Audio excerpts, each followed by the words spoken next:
Hola a todos. Quiero, antes que nada, pedir disculpas si mi forma de escribir parece un poco desorganizada, tal vez incluso fragmentada. No soy un hombre de foros de internet o comunidades en línea.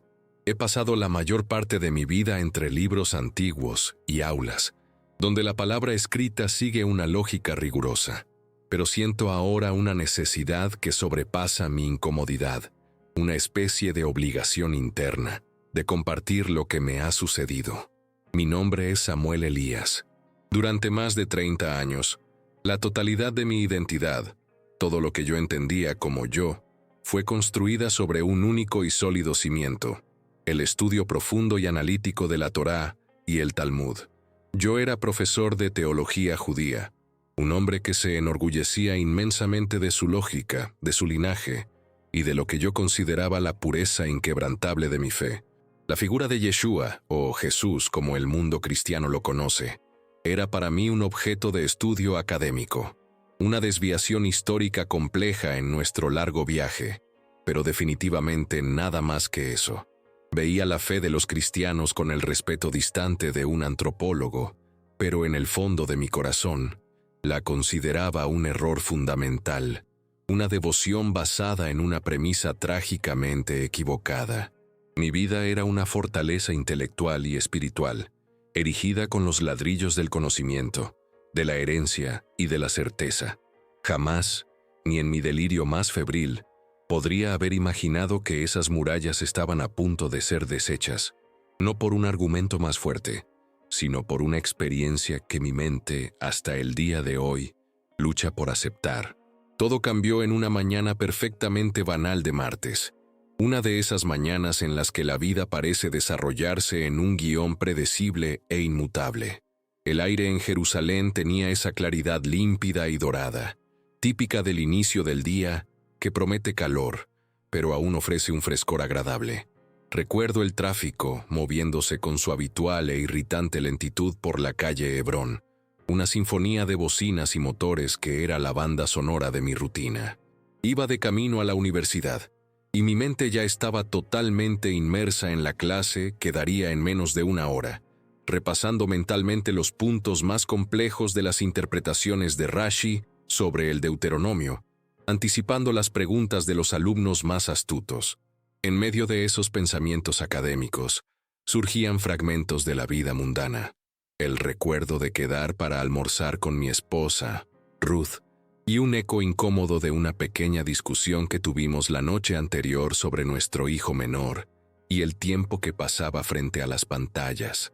Eran pensamientos normales, los pensamientos que llenan los días de una vida que yo creía controlada y, sobre todo, completamente predecible.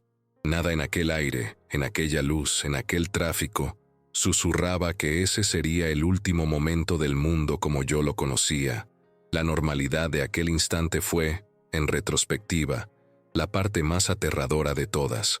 Fue en un cruce, uno de esos que ya había atravesado miles de veces, que la realidad se desintegró. No hubo, para mí, el sonido de metal rasgándose, una imagen que mi mente intentó construir después, basada en los relatos.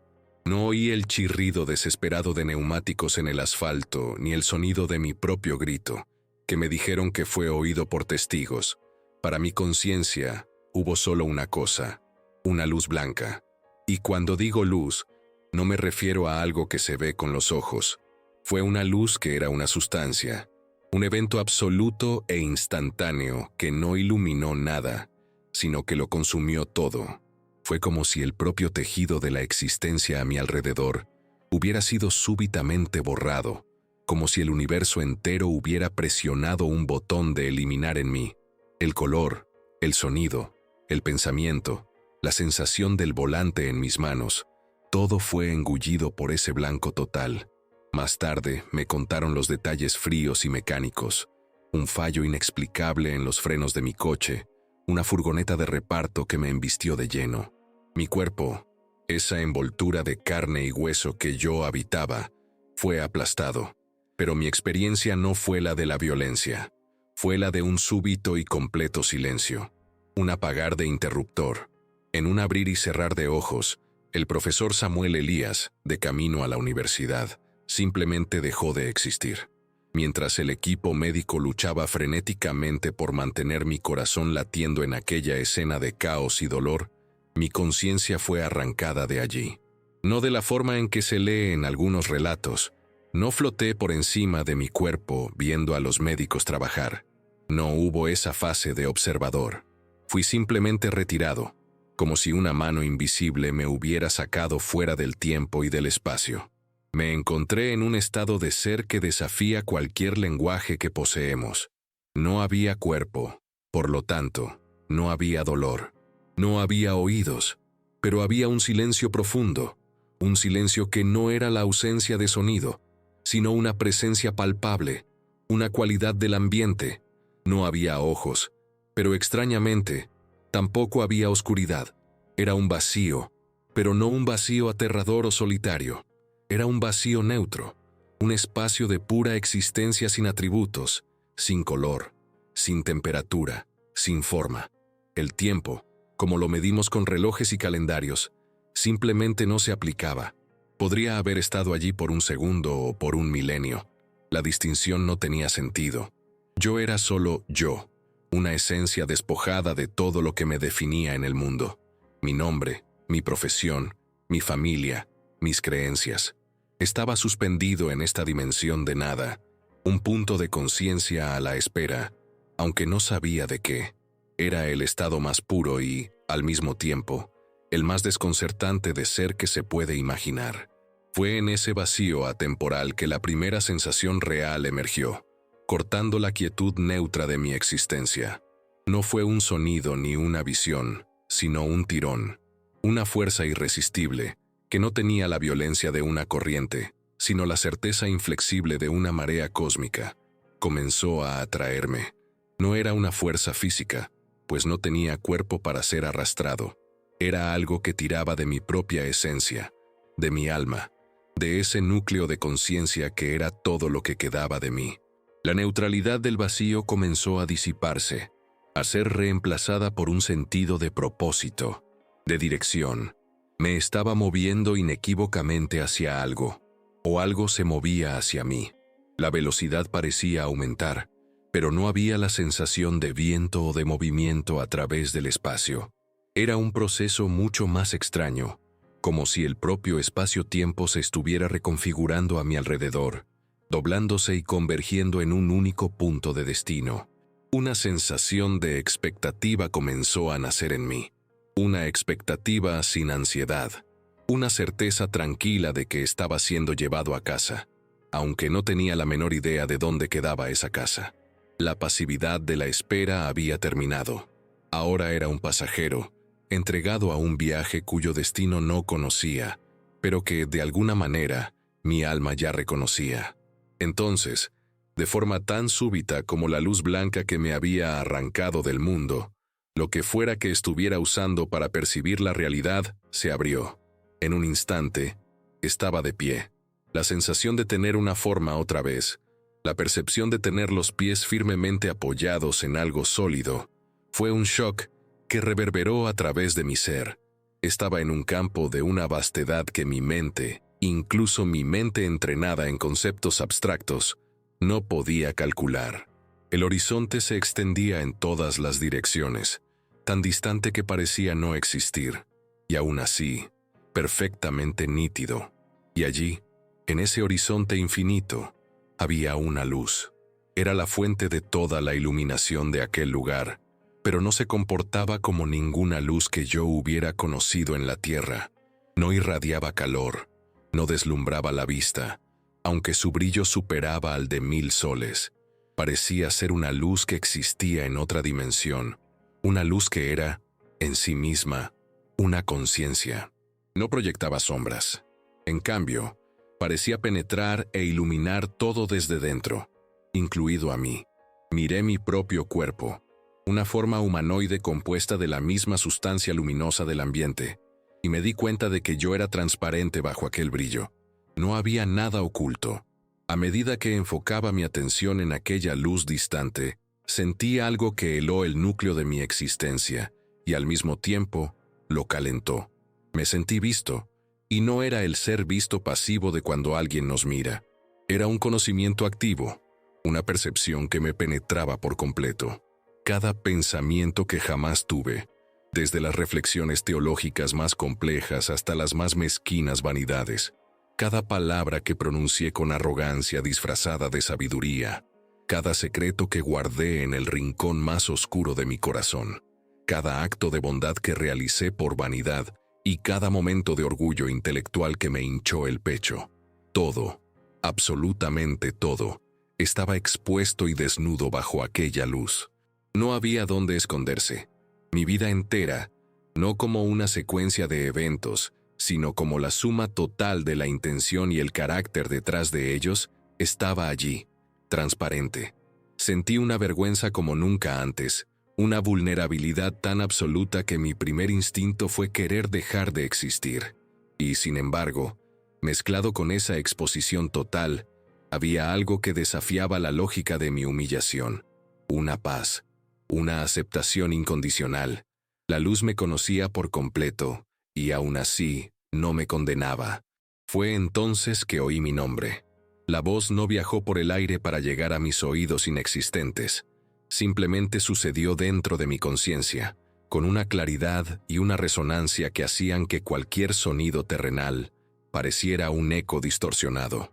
Y no me llamó Profesor Elías, el título que me definía, ni Samuel, la forma en que mis amigos y mi esposa se dirigían a mí. La voz usó mi nombre de herencia, mi nombre completo, de la forma en que está escrito en los registros de nuestro linaje. Shmuel Elías. La manera en que fue dicho lo contenía todo. Había una autoridad que era incuestionable, una autoridad que hacía que el propio suelo luminoso bajo mis pies pareciera temblar en reconocimiento, la autoridad de la causa primera misma. Pero, al mismo tiempo, entrelazada en esa majestad absoluta, había una ternura, un amor tan profundo, tan personal y tan abrumador que me rompió por dentro. Era la voz de alguien que me había formado, que conocía cada fibra de mi ser, cada átomo de mi alma, y que me llamaba no como a un súbdito, sino como a un hijo esperado. Antes de que pudiera formular un pensamiento, mis piernas cedieron. Yo, el hombre que se inclinaba solo en la sinagoga por tradición y reverencia, estaba ahora de rodillas en un campo de luz, temblando, despojado de toda mi sabiduría y autoconfianza. Arrodillado, no podía levantar la cabeza. La autoridad en aquella voz me mantenía pegado al suelo, pero la ternura en ella me hacía querer mirar hacia su fuente. Lentamente, la luz abrumadora frente a mí comenzó a adensarse, a unirse, a tomar una forma. No fue un espectáculo grandioso, como las pinturas renacentistas intentan capturar en sus techos de catedrales. No había un trono dorado, ni huestes de ángeles cantando, ni un halo deslumbrante. La forma que emergió de aquella luz era la de un hombre de apariencia sorprendentemente simple, vestido con una túnica blanca y sencilla, cuyos pies descalzos tocaban el suelo luminoso. Su rostro no era ni severo ni excesivamente sonriente. Era un rostro que contenía una paz que parecía ser la fuente misma de toda la paz de aquel lugar. Pero fueron sus ojos los que me capturaron y deshicieron el resto de mí. Nunca, en toda mi vida de estudio e interacción humana, vi ojos como aquellos. No me miraban simplemente. Me veían. Veían al niño asustado dentro del profesor arrogante. Veían la sed de verdad escondida bajo capas y capas de doctrina y tradición. Y en el instante en que nuestra mirada se cruzó, antes de que se intercambiara una sola palabra, lo supe. Mi cerebro, mi intelecto entrenado, gritó en negación. Era imposible. Era la antítesis de todo lo que yo creía y enseñaba. Pero mi espíritu, una parte de mí que apenas sabía que existía, lo reconoció instantáneamente, con una certeza que no venía de la lógica, sino del mismísimo centro del ser. Era Yeshua. Mi primer instinto, nacido de 30 años de condicionamiento, fue una rebelión intelectual violenta. Una ola de pánico y negación barrió lo que quedaba de mi compostura. Intenté levantarme, retroceder, crear distancia para poder pensar, para poder formular uno de mis argumentos teológicos aplastantes. Esto es una alucinación del coma. Mi mente se gritaba a sí misma, desesperada. Mi cerebro está proyectando una figura mesiánica para lidiar con el trauma de la muerte inminente. Es un truco, una prueba, una fantasía. Mi vida entera había estado dedicada a refutar la premisa de que este hombre era el Mesías. Admitir su identidad, aquí y ahora, sería traicionar todo lo que yo era, traicionar a mi padre, a mis maestros, a mi pueblo. Intenté aferrarme a mi conocimiento, a mi lógica, como un hombre que se ahoga se aferra a un resto flotante. Pero toda mi erudición, todos mis argumentos, todos los volúmenes del Talmud que había memorizado, todo eso era como arena escurriéndose entre los dedos en su presencia. La complejidad de mi mundo intelectual parecía una construcción infantil y frágil ante la simplicidad aplastante de su realidad. Él simplemente caminó en mi dirección. Su movimiento era tranquilo y sin prisa. Cada paso una declaración de paz en medio de mi tormenta interior. Extendió la mano, no para ayudarme a levantar, sino como un simple gesto de conexión. Y cuando la punta de sus dedos tocó mi hombro, mi universo interior se derrumbó. Una ola de amor tan puro, tan incondicional, tan completamente desarmante, recorrió todo mi ser. No era un amor humano. No pedía nada a cambio, no juzgaba nada, no exigía nada. Simplemente era, y me envolvió, y me quebró. Yo, Shmuel Elías, el académico que despreciaba las demostraciones emocionales excesivas, el hombre que valoraba el estoicismo y el autocontrol por encima de todo, comencé a sollozar. No eran lágrimas silenciosas de tristeza, era un llanto profundo, convulsivo, que venía de las profundidades de mi alma. Un sonido gutural de dolor y alivio mezclados. Era el llanto de un exiliado, de un huérfano, de un hijo perdido que, después de toda una vida, vagando por desiertos de su propia creación, finalmente encontró el camino a casa. Cada lágrima parecía lavar décadas de orgullo, de arrogancia, de certeza autoimpuesta. Estaba de rodillas, llorando incontrolablemente, y todo en mí todavía gritaba en conflicto. Una parte de mi mente, la del profesor, la del judío fiel, insistía desesperadamente. Él no puede ser el Mesías. Nuestra tradición, nuestras escrituras, nuestros sabios, no pueden estar todos equivocados. Era la voz de mi ego, de mi identidad construida, luchando por su propia supervivencia. Pero otra voz, una voz mucho más antigua y profunda que venía de mi propio corazón, susurraba la verdad que ya no podía negar. Tú sabes que sí, siempre lo supiste, en el fondo, pero tenías demasiado miedo para ver. Su presencia no me forzaba a nada. No había coerción ni imposición. Era como si la verdad misma estuviera de pie, en forma humana, delante de mí, y yo solo tuviera dos opciones: aceptarla o seguir huyendo. Pero, ¿cómo se puede huir de algo que ya ha invadido los rincones más secretos del alma, que ya te conoce mejor que tú mismo y aún así te ama? La huida se había convertido en una imposibilidad lógica y espiritual. Mientras yo estaba allí, quebrado, él no habló con la boca, pero sus palabras se formaron en mi mente con una claridad perfecta, más nítidas y resonantes que cualquier sonido. Era una comunicación de espíritu a espíritu, instantánea y completa, sin la ambigüedad del lenguaje humano. Shmuel, comunicó, te conocí antes de que respiraras el primer aliento de vida. Vi tu celo por la Torá, tu dedicación en defender aquello que creías que era la verdad. Nunca dudé de la sinceridad de tu búsqueda. Aquellas palabras fueron un bálsamo, un reconocimiento que me tomó por sorpresa. Pero entonces continuó, y la verdad de sus palabras cortó más profundo que cualquier cuchilla. Pero defendiste la cáscara e ignoraste el fruto. Te dedicaste a la letra de la ley, pero rechazaste la gracia que la anima. Ha llegado la hora de que conozcas la plenitud de lo que los profetas anunciaron, la sustancia de la sombra que estudiaste toda tu vida. La yuxtaposición fue abrumadora. Él veía y honraba mi esfuerzo, pero al mismo tiempo revelaba, con una precisión quirúrgica, la falla fundamental de toda mi existencia. Me había convertido en un guardián experto de una envoltura vacía.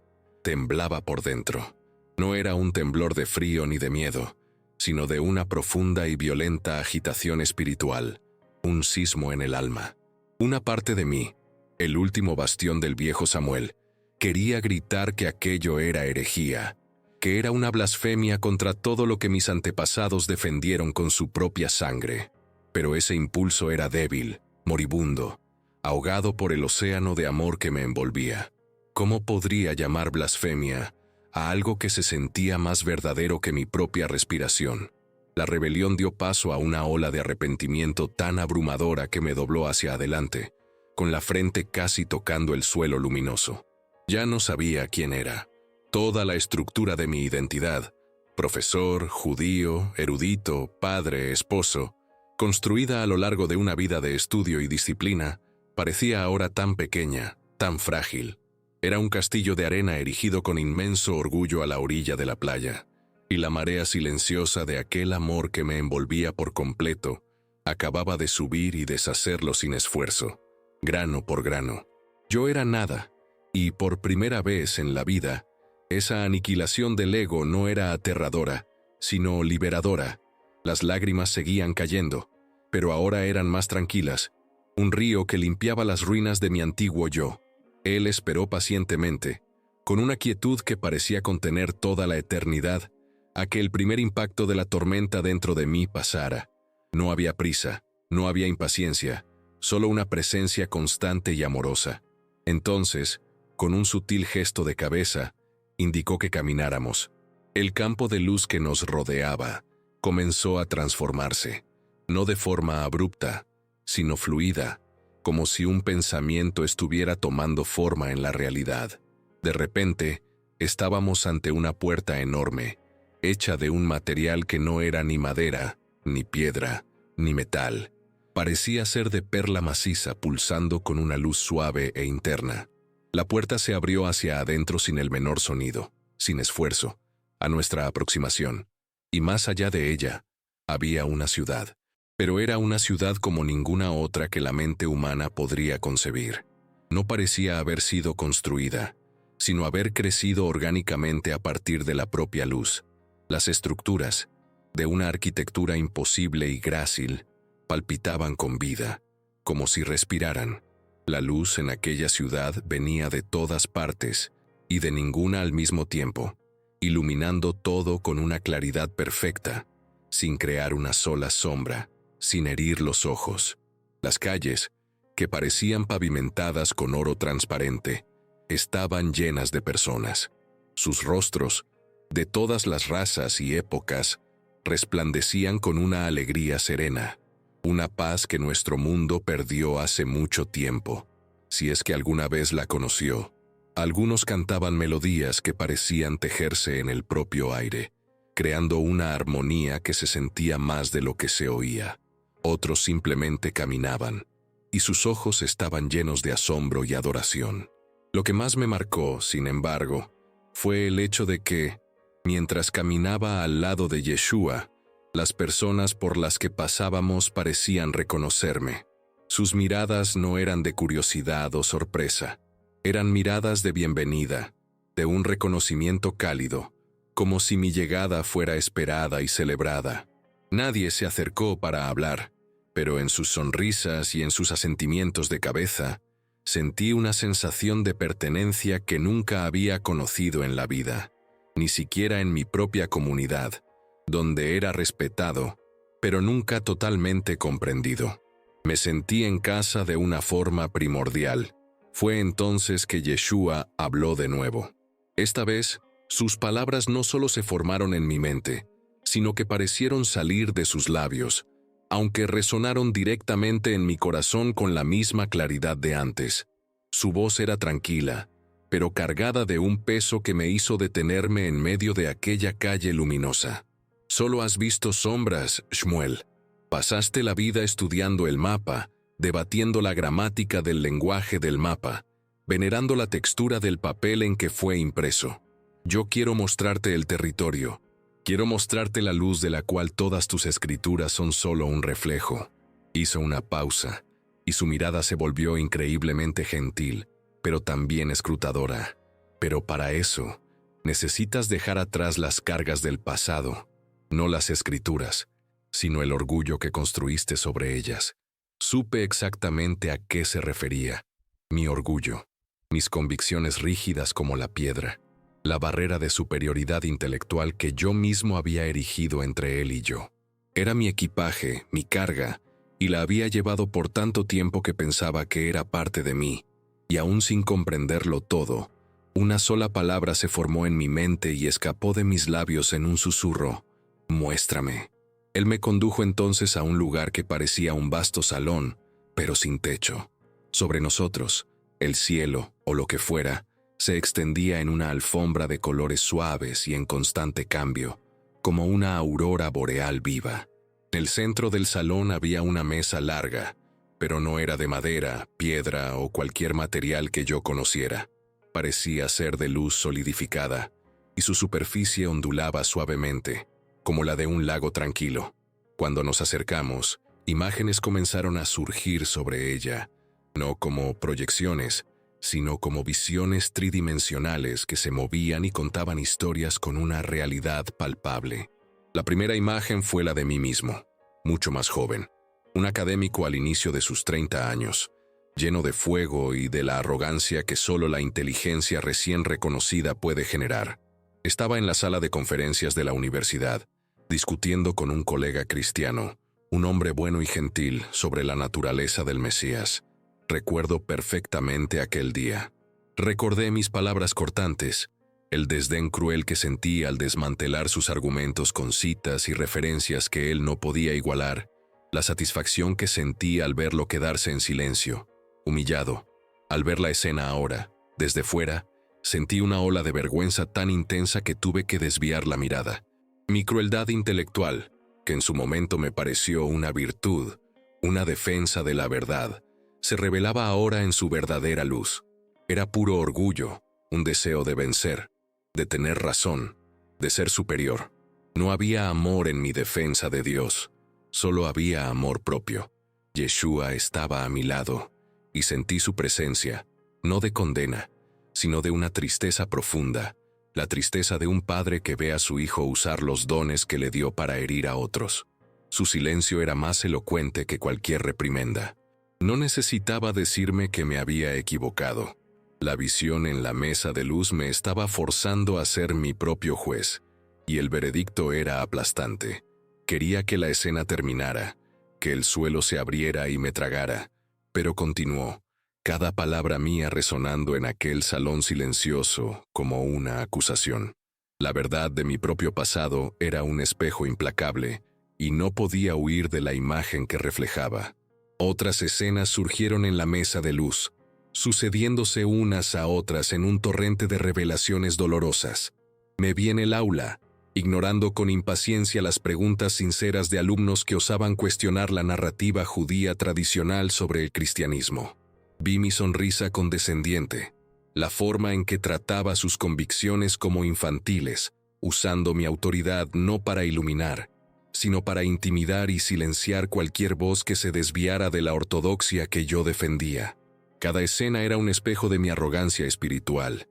Cada momento revelaba cómo había transformado mi fe, que debería ser una búsqueda humilde de la verdad, en un arma para probar que yo tenía razón y que los demás estaban equivocados. Quería huir, quería gritar para que aquello parara, pero no podía moverme. Estaba atrapado por la verdad de mi propio pasado, forzado a confrontar al hombre que había sido. Y a mi lado, él permanecía en silencio. Su silencio era más poderoso que cualquier reproche, porque me permitía ser juzgado, no por su ira, sino a la luz de su amor incondicional, y esa yuxtaposición era la cosa más dolorosa, y al mismo tiempo, más sanadora que jamás había experimentado. La escena en la mesa de luz cambió drásticamente, y el foco dejó de estar en mí. En su lugar, vi multitudes esparcidas por todo el globo terrestre. La visión voló sobre aldeas polvorientas en África, donde personas de piel oscura cantaban su nombre, con una alegría que la pobreza extrema no podía apagar. Se sumergió en ciudades bulliciosas en Asia, mostrando pequeños grupos que se reunían en secreto en apartamentos estrechos, arriesgando la prisión o algo peor por su fe en él. Atravesó montañas y selvas en América del Sur, revelando comunidades que lo adoraban con una pasión y una entrega que me dejaron sin aliento. Vi a personas sufriendo bajo persecución, iglesias siendo quemadas por multitudes enfurecidas, hombres y mujeres siendo arrastrados lejos de sus familias. Y en medio de su sufrimiento, no veía odio o desesperación, sino una paz desafiante, una resolución firme que mi intelecto no podía comprender. La fe que yo había tratado como un error teológico era, para estas personas, un ancla, una esperanza, una realidad por la cual valía la pena morir. Y lo más impactante fue que, en medio de esas multitudes globales, la visión comenzó a enfocarse en rostros que yo reconocía. Vi a colegas de la universidad, amigos de la sinagoga, personas de mi propia comunidad judía, aquí mismo en Jerusalén. No los vi convirtiéndose en masa, pero los vi siendo tocados por algo que no comprendían. Vi a uno de mis alumnos más escépticos, escuchando secretamente un sermón cristiano en su habitación, el rostro contraído en una mezcla de curiosidad y culpa. Vi a una vecina, una mujer anciana y devota, llorando silenciosamente en su casa, confesando a Dios que sentía un vacío que las tradiciones ya no podían llenar. Vi a jóvenes debatiendo en cafés, no sobre el Talmud, sino sobre el significado del amor y del sacrificio, usando un lenguaje que rondaba peligrosamente cerca de las enseñanzas del Nazareno. Había un hambre espiritual a mi alrededor, una sed que la tradición, por sí sola, ya no podía saciar. Y yo, en mi arrogancia, había estado completamente ciego a todo eso. Fue en medio de todas estas visiones que oí sus palabras en mi mente, suaves, pero con el peso de una revelación final. La cosecha está lista, Shmuel, pero muchos todavía se resisten a la luz por miedo a perder la tradición. Aquellas palabras me golpearon con la fuerza de un impacto físico, porque describían perfectamente mi vida entera. Yo me resistía, y en el fondo, sabía que mi resistencia no nacía puramente de la fidelidad a Dios o a la Torá. Nacía del miedo. Miedo a estar equivocado después de toda una vida, proclamando que estaba en lo cierto. Miedo a admitir que había pasado 30 años luchando contra aquel que era, en realidad, el cumplimiento de todo lo que yo estudiaba. Miedo a perder el respeto de mi comunidad, mi posición, mi carrera, mi identidad. El miedo había sido el verdadero mortero de los ladrillos de mi fortaleza de certezas.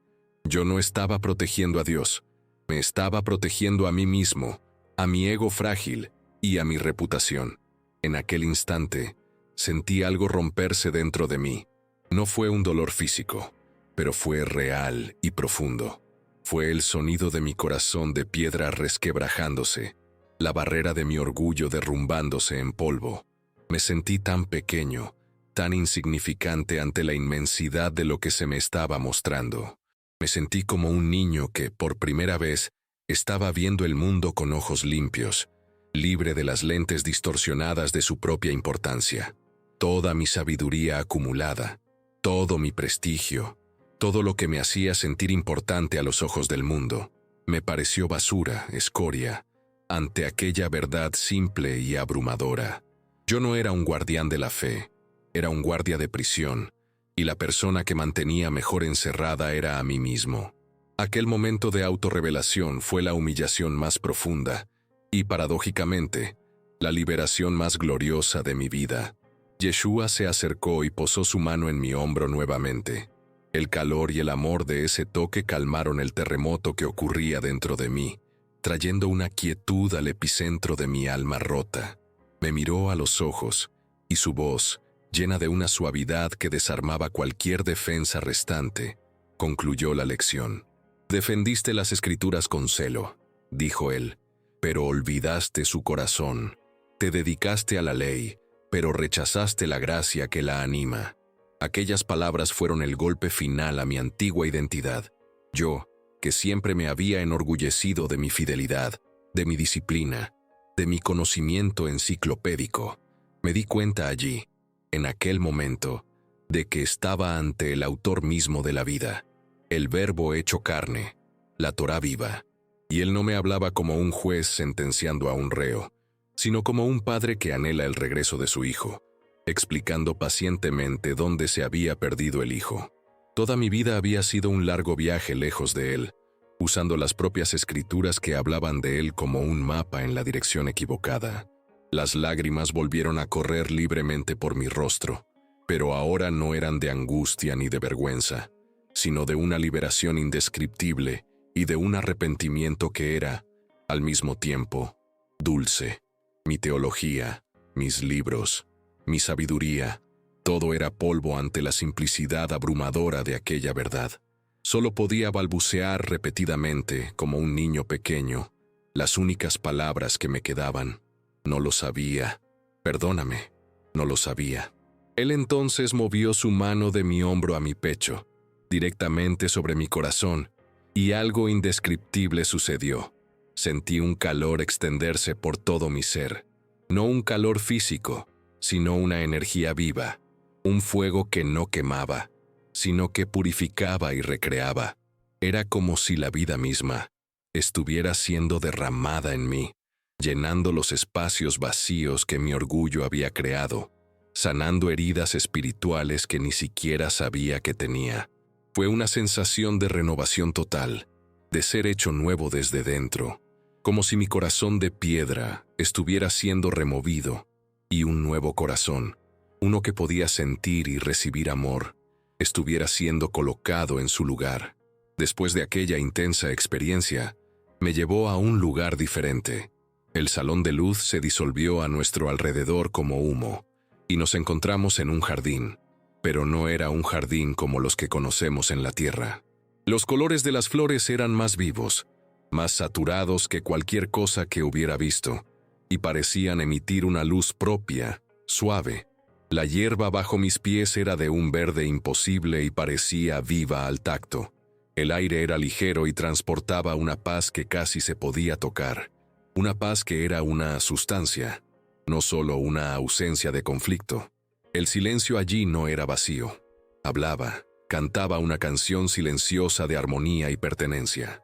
En aquel jardín había otros, hombres y mujeres con vestiduras claras, sus semblantes perfectamente serenos, irradiando la misma paz que impregnaba el lugar. Conversaban en pequeños grupos o caminaban solos, pero todos parecían estar en perfecta comunión unos con otros y con el entorno. Uno de esos hombres, con un rostro arrugado por la sabiduría y una sonrisa amable, se nos acercó. Su rostro parecía extrañamente familiar, aunque estaba seguro de que nunca lo había visto. Me miró directamente, y sus ojos brillaban con una luz antigua. Dijo simplemente, «Oramos por ti». Quedé completamente confundido. Mi mente, aún tratando de procesarlo todo, no podía encontrar un lugar para aquella afirmación. «¿Cómo?», pregunté, mi voz sonando extraña y ronca en aquel ambiente de paz. Él respondió con una claridad que parecía venir de una sabiduría milenaria. «Eres parte de un plan que alcanzará a muchos, pero primero necesitabas ver con tus propios ojos». Miré a Yeshua, buscando una explicación, algún contexto para aquellas palabras enigmáticas. Él solo asintió con un leve movimiento de cabeza, sus ojos diciendo que todo estaba como debía estar, que no necesitaba comprenderlo todo en ese momento. Mi experiencia no era un accidente, era un nombramiento. Aquel fue el momento de la entrega final. Allí mismo, en medio de aquel jardín imposible, rodeado de seres de luz y en la presencia del Mesías, me arrodillé una vez más. Esta tercera vez fue diferente a las otras. La primera fue por shock, la segunda por arrepentimiento. Esta fue un acto de rendición voluntaria, consciente, la ofrenda de mi voluntad quebrantada. Ya no había lucha, ya no había argumentación. La guerra dentro de mí había terminado, y la paz que siguió era más profunda que cualquier cosa que hubiera conocido. Hablé, no con la elocuencia del profesor, sino con la simplicidad de un niño, con toda la sinceridad que mi nueva alma podía reunir. Si tú eres quien dices ser, comencé, entonces enséñame todo de nuevo. Vacíame de mí mismo, de todo mi conocimiento, de todo mi orgullo, y lléname de ti. Sabía, con una certeza absoluta que trascendía la lógica, que si alguna vez volvía al mundo físico, mi vida antigua había terminado. No habría forma de volver a ser el profesor Elías, el guardián de la tradición. Aquel hombre había muerto en la mesa de luz. Yo era una hoja en blanco, pidiéndole a su autor que escribiera una nueva historia. Yeshua se sentó conmigo en la suave hierba del jardín, como si tuviera todo el tiempo del universo. No había prisa en su forma de ser, solo una atención completa y enfocada, como si yo fuera la única persona en toda la creación en ese momento. Me miró a los ojos y su expresión se volvió más seria, más firme, el amor aún presente, pero ahora mezclado con el peso del propósito. Tu vida fue moldeada por la búsqueda de la verdad, Shmuel, dijo él, su voz resonando con la verdad que acababa de aceptar. Pero ha llegado el tiempo de que la proclames con valentía, aunque te cueste todo. Un escalofrío me recorrió, incluso en aquel lugar de paz perfecta. Sabía exactamente lo que significaban aquellas palabras. Conocía mi comunidad, mi cultura, mi mundo. Sabía cómo su nombre era un catalizador de controversia, de división, de desprecio. Si volvía y contaba lo que estaba viviendo, lo perdería todo. Mi posición en la universidad, el respeto de mis padres, la admiración de mis alumnos, quizás incluso a mi familia. La palabra todo flotó entre nosotros, no como una amenaza, sino como una declaración sobria de la realidad. Él no me prometió protección terrenal, ni una vida fácil, ni la aceptación de los hombres. Lo único que me prometió fue su presencia. Yo estaré contigo, dijo él. Y en esas 3 palabras había el peso de una garantía cósmica, una promesa que valía más que todos los ejércitos del mundo. Y en ese momento, comprendí la gran ironía de mi vida. Había pasado toda mi vida temiendo el juicio de los hombres, de mis colegas, de los rabinos de mi comunidad. Me preocupaba lo que pensarían, lo que dirían, la posibilidad de ser marginado por ellos.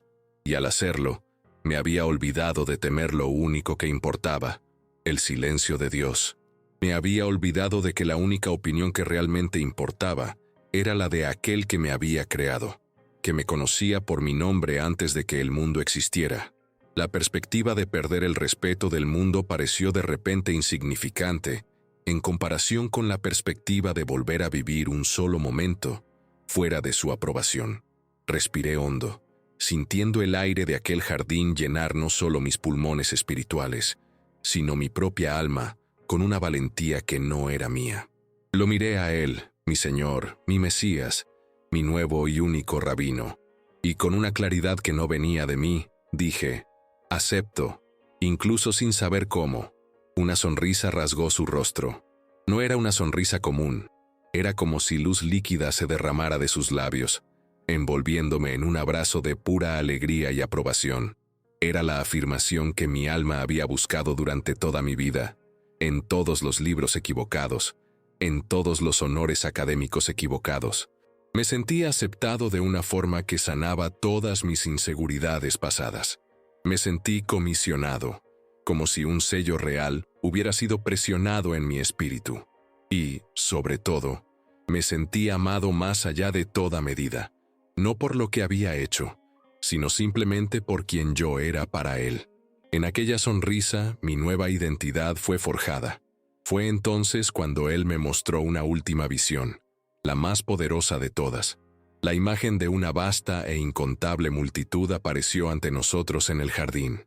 Eran personas de todas las naciones, de todas las lenguas, de todos los colores y de todas las edades, extendiéndose hasta donde alcanzaba la vista. Eran tantos que se perdían de vista en el horizonte. Algunos cantaban en éxtasis, con los brazos en alto, otros lloraban lágrimas de pura alegría. Muchos estaban simplemente de rodillas, con los rostros vueltos hacia arriba, en una adoración silenciosa. Y en el centro de todo, Suspendida en el aire, había una cruz. Pero no era una cruz de madera, de sufrimiento y muerte. Era una cruz hecha de luz pura y brillante, y de ella emanaba una fuerza, un amor que se extendía y tocaba a cada persona de aquella multitud de una forma única y personal. Era como si el amor de Dios se estuviera adaptando a cada alma individualmente, sanando sus heridas específicas, restaurando sus pérdidas, llamando a cada una por su nombre. Era la imagen más bella y abrumadora que jamás podría haber concebido. Yeshua se volvió hacia mí, con la visión de la multitud aún flotando en el aire. Su mirada era intensa, penetrante. Necesitan oír, Shmuel. Muchos están listos. Sus corazones están preparados, pero están esperando a alguien con el coraje para hablar. Están esperando un eco de la verdad que ya sienten por dentro, pero que no se atreven a nombrar.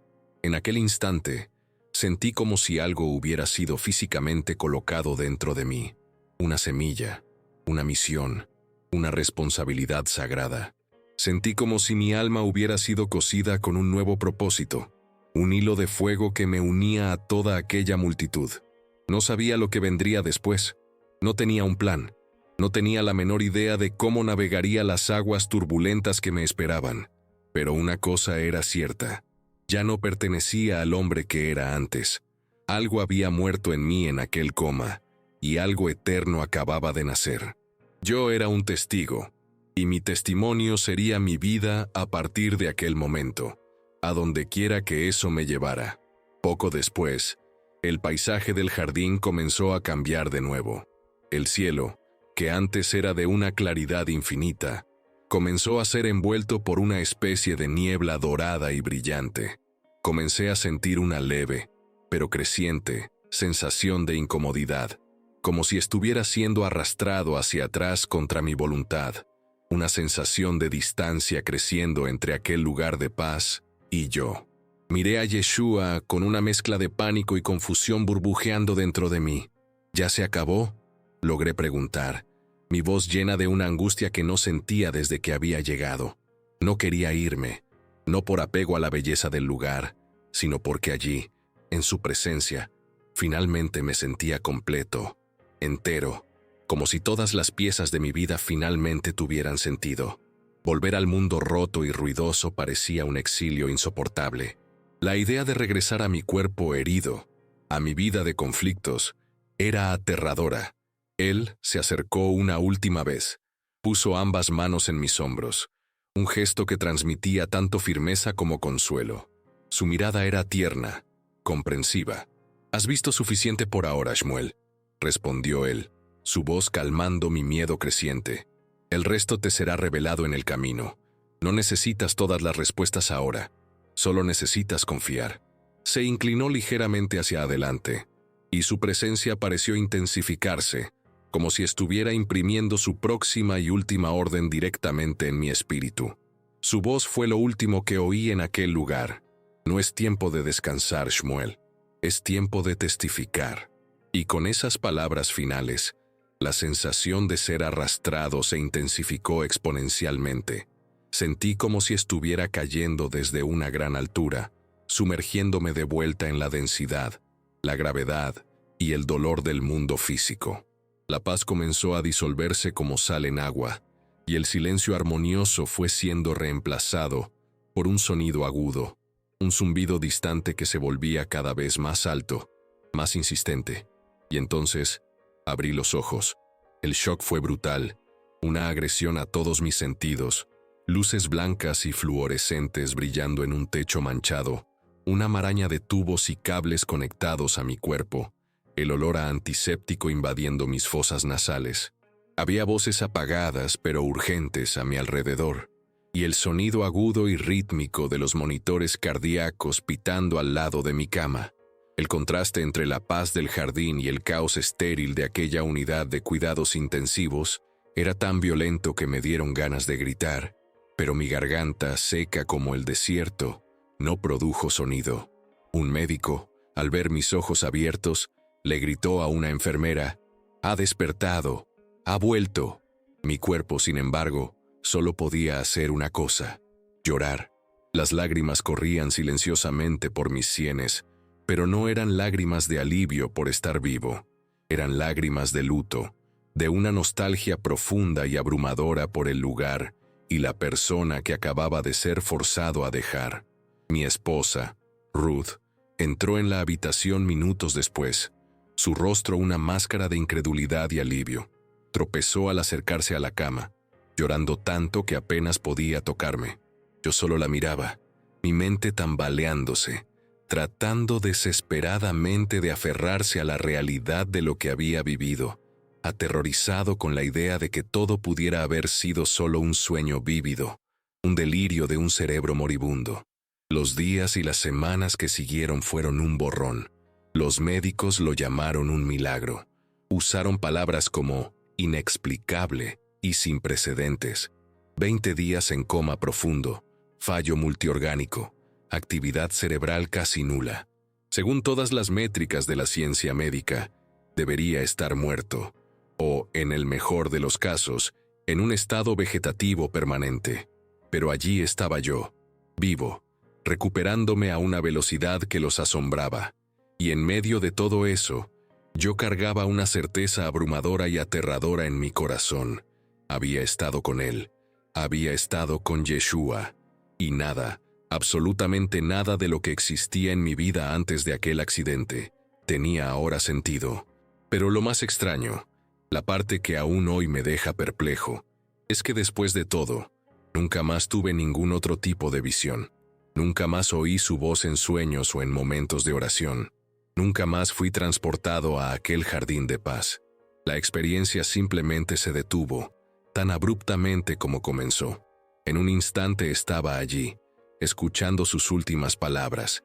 Al instante siguiente, estaba de vuelta, rodeado de tubos y máquinas.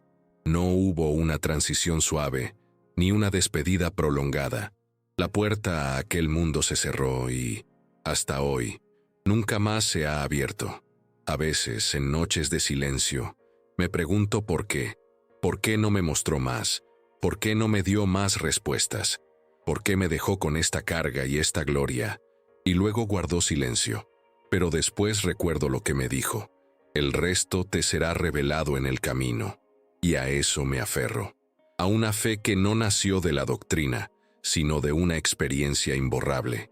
Vivo con ese recuerdo todos los días.